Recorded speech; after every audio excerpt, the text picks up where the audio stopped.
So after 39 years, I'm finally here at the Rann of Kutch. And what brings me here is this, the all-new Jawa Classic. Gets a much needed update along with the name change. So now it's called the Jawa 350. And it's anybody's guess as to why that has happened. It's mainly down to the engine. It gets the same 334cc liquid cooled DOHC setup we have seen and loved on the Berber. But interestingly, despite the bump in the cubic capacity, the power has actually gone down from 27 horses to 22 horses, whereas the torque has improved marginally to 28 Newton meters. When we asked Jawa this very question as to why they've gone ahead and done this, increase the capacity but reduce the power, they told us that the intent of this motorcycle being a classic was not outright performance at the top, but more of a better low and mid-range. So that's what they're focused on. And now that the engine is in a much lower state of tune, has much lower compression ratio, hopefully that will also translate to better NVH levels and better heat management. And along with the engine, there are some other changes as well. The idea here was to make it look as similar to the original Jawa 350. The stance is now a little bit more upright, a little bit taller, because the fork length has increased, but the fork travel stays the same at 135 millimeters. But if you move to the back, you have 15 mm more travel now. And along with that, the seat height has increased to 790 millimeters, and you also have a little more ground clearance available at your disposal. And as you can see, even the seat design is a little bit different. It's a little bit thicker compared to its predecessor, which should hopefully translate to better comfort. And along with that, even the tire sizes have been upsized, both at the front and the back. So the front is now 190/18, whereas the back is now 130/80/17. And more importantly, you now get a 240 mm disc at the back instead of the drum brakes on the previous iteration. From a design perspective, they wanted to make it look a little more classic, which is why you see a lot more chrome on it, especially the tang, which I think looks really good. But that's the motorcycle for you. And I'm very curious to see how this experiment of actually going down on power while increasing the engine size works out for Jawa. So let's go and find out.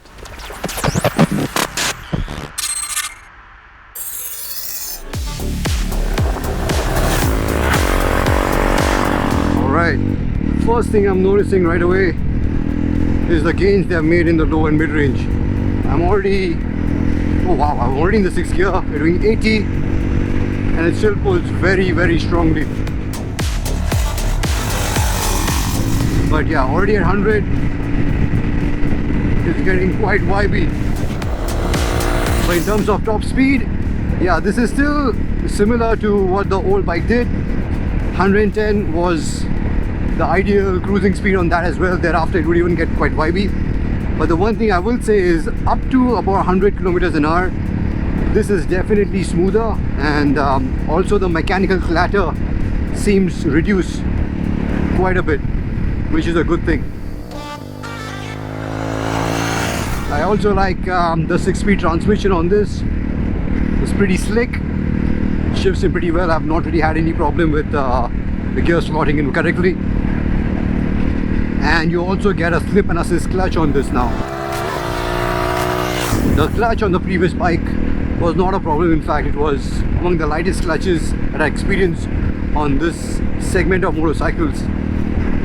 But surprisingly, with the slip and assist clutch on this one, I feel like in the city this is a little heavier to operate than the one on the previous model. Also, when you're riding this around in the city, this will be a lot more tractable. Right now, let's see, first, second, third. So I'm in 3rd gear. I'm going to drop to 30-25 kilometers an hour, and I get on the gas. Yeah, it's still very, very responsive. And that is also down to not just the mapping, but also the fact that this has 2 more teeth on the back sprocket. The rear sprocket is bigger. So you have better acceleration and better tractability in the lower end.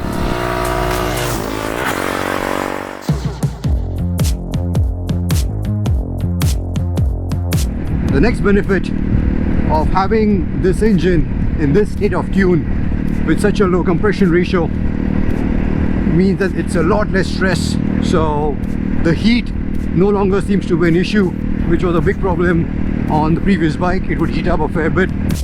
Maybe you try it. So even though the engine size in fact has increased, the radiator still continues to be the same size, and that's mainly down to the fact that, yeah, the kind of state of tune that this motorcycle is in. But the one problem, the one niggle I have with this engine is when you get off the gas, the fueling can definitely be a little bit better, because when you get off the gas, it almost feels like the bike has run out of fuel. It's not too much engine braking, because even when you're doing 100 and a smallest of variation or a drop in the RPM sees it lunge forward, almost like it's going to stall. It doesn't stall, but it feels like that. So that's what they need to fix.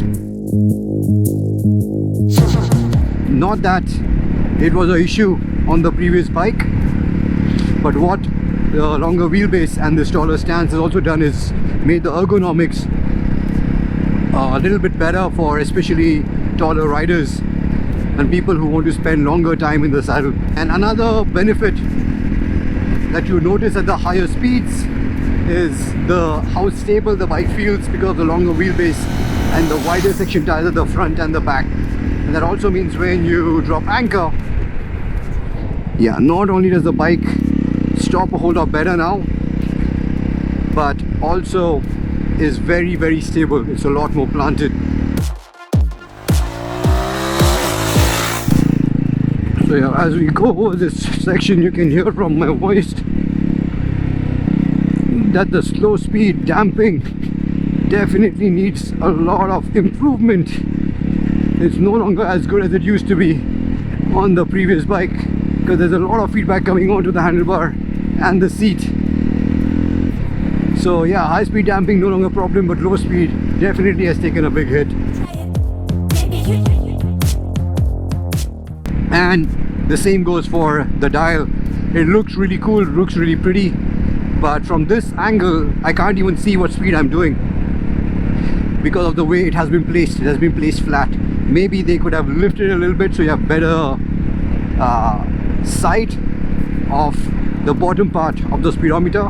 I know design wise that might have not looked that great, but it definitely improved the functionality. But the one thing that you will miss in the city compared to the older bike is the agility, because the wheelbase on the previous bike was a lot shorter, which made it really agile, really quick on its feet. That's no longer the case on this one, because you have more stability at higher speeds, but then you'll have to put a little more effort to get this motorcycle to turn.